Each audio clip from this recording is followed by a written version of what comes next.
Hello दोस्तों, मैं हूं आपका दोस्त एडवोकेट शिवेंद्र प्रताप सिंह। आज मैं आपको एक ऐसे सवाल का जवाब दूंगा जिस सवाल से अक्सर लोग डरे रहते हैं। आपको मैं बता दूं, पति पत्नी विवाद आपका है। आपकी पत्नी ने 498A या वर्तमान समय में धारा 85 की FIR कर दिया है और FIR होने के बाद आपने जुगाड़ करके कह लो या एविडेंस के अभाव में कह लो, कोई भी एनीवे जो भी रहा हो, अगर आपके घर वालों का नाम कट जाता है, FIR से हट जाता है, चार्जशीट से हट जाता है, चार्जशीट केवल और केवल पति के नाम जाती है या 7-8 लोग हैं, 3 ही लोगों के नाम जाती है, तो ऐसी स्थिति में क्या चार्जशीट को हाई कोर्ट में चैलेंज करना चाहिए या नहीं करना चाहिए। अब यहाँ डर किस सवाल का है, किस बात का है, उसका भी मैं जिक्र करूंगा। लोगों को डर इस बात का रहता है कि मैं अगर हाई कोर्ट जाऊंगा, मैं अगर चार्जशीट चैलेंज करूंगा, समनिंग ऑर्डर चैलेंज करूंगा, तो हो सकता है मेरा जो खिलाफ पार्टी है मेरी, यानी कि मेरी पत्नी, मेरे घर के या मेरे रिश्तेदारों का जो नाम हटा दिया गया है उसको भी जुड़वा देगी, या उसको ये डर रहता है कि कहीं हाई कोर्ट ही ना उन नामों को फिर से जोड़ दे। तो आपको बता दें, इस डर का कारण है कि आपको गलत गाइडेंस मिली है, गलत जानकारी मिली है।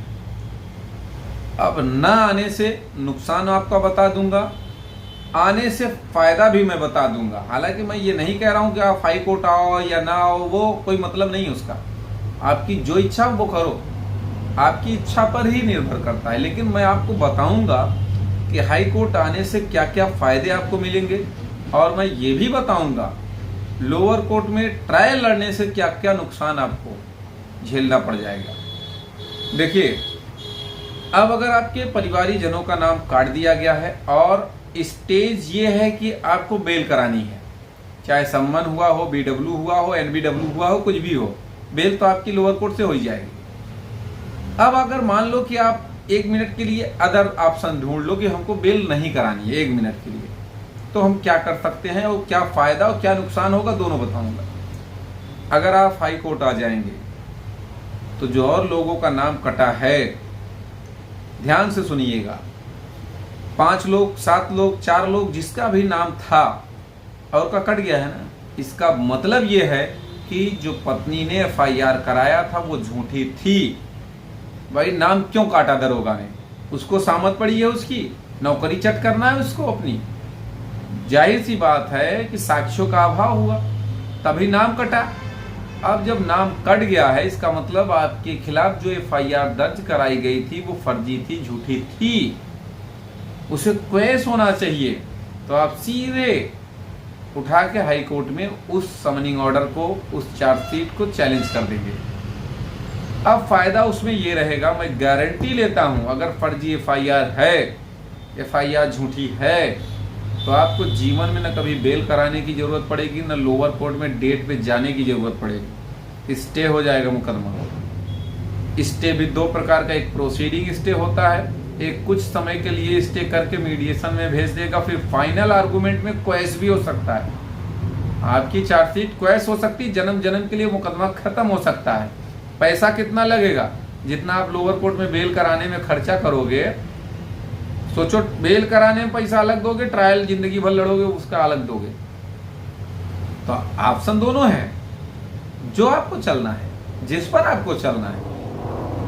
हाई कोर्ट आओगे तो एक बार में कहानी खत्म हो जाएगी। अब लोअर कोर्ट आ जाओ, चलो उसके भी बारे में बात कर लेते हैं। लोअर कोर्ट में बेल जब आप कराएंगे तो बेल कराने के बारे में आप पहले पूरी जानकारी समझ लो। एक बार में आपकी बेल होगी नहीं, पति के लिए मैं बात कर रहा हूं स्पेशल, एक बार में आपकी बेल होगी नहीं। अगर आपके वकील साहब नहीं बताए हैं तो मैं बता रहा हूं, आप जान लो, सुन लो, उनसे पूछ लो, मैं कोई गलत नहीं बता रहा हूं। आपको कम से कम 5-7 बार तो आपको बुलाया जाएगा, क्योंकि जिस दिन आप बेल फाइल करोगे, सरेंडर करोगे, मीडिएशन में भेज दिए जाओगे, 4-5 डेटें मीडिएशन में बीतेंगी। तब 4-5 मीडिएशन के हर 2 दिन बाद यहाँ कोर्ट में भी लगेगी कि मीडिएशन में हुआ क्या। हर बार वकील साहब आपके कह देंगे अभी मीडिएशन चल रहा है, तो इंटरिम बढ़ाते जाएंगे। हर बार इंटरिम बढ़ाने का भी अलग पैसा लगेगा, यानी कुल मिला के आपको 7-8 बार बेल कराने में जाना पड़ेगा, कम से कम मैं बता रहा हूं। तो 7-8 बार बेल कराने में आपको लोअर कोर्ट जाना पड़ेगा। बेल कराने के बाद जब तक ट्रायल चलेगा, चाहे वो 5 साल चले चाहे 10 साल चले, इसकी कोई सीमा नहीं, कोई गारंटी नहीं ले सकता कोई वकील कि भैया 2 साल में खत्म हो जाएगा कि 1 साल में खत्म हो जाएगा कि क्या हो जाएगा। तो उतना समय आपको हर बार हर महीने जाना भी पड़ेगा। तो आप समझो कि दोनों मैंने बता दिया आपको किस काम में क्या फायदा है, ये विचार करना आपका। अब यहाँ पे जो क्लाइंट्स का सवाल रहता है, लोगों का सवाल रहता है कि जिनका नाम कटा है मैं हाई कोर्ट जाऊं कहीं वो उनका नाम भी ऐड ना हो जाए, तो ऐसा सोचना सरासर बेवकूफ़ी है, मूर्खताई है, कभी नहीं होगा। जिनका कट गया है तो वो कट गया, हाई कोर्ट ऐड नहीं कर देती है। हाई कोर्ट किसी कीमत पे जिनका नाम कट गया उनको ऐड नहीं कर देती, कभी कोई ऑर्डर ऐसा नहीं हुआ। फिर भी अगर कोई आपका सवाल शेष रह गया है तो आपके स्क्रीन पे नंबर चल रहा है, आप फ़ोन करके बात कर सकते हैं, अपने जो भी आपकी समस्या है उसको सॉल्यूशन उसका पूछ सकते हैं। उम्मीद करता हूँ, आशा करता हूँ आज का यह वीडियो आपको बेहद पसंद आया होगा। अगर वीडियो पसंद आया तो वीडियो को लाइक करें, शेयर करें। YouTube channel Shivendra high court को जरूर सब्सक्राइब करें।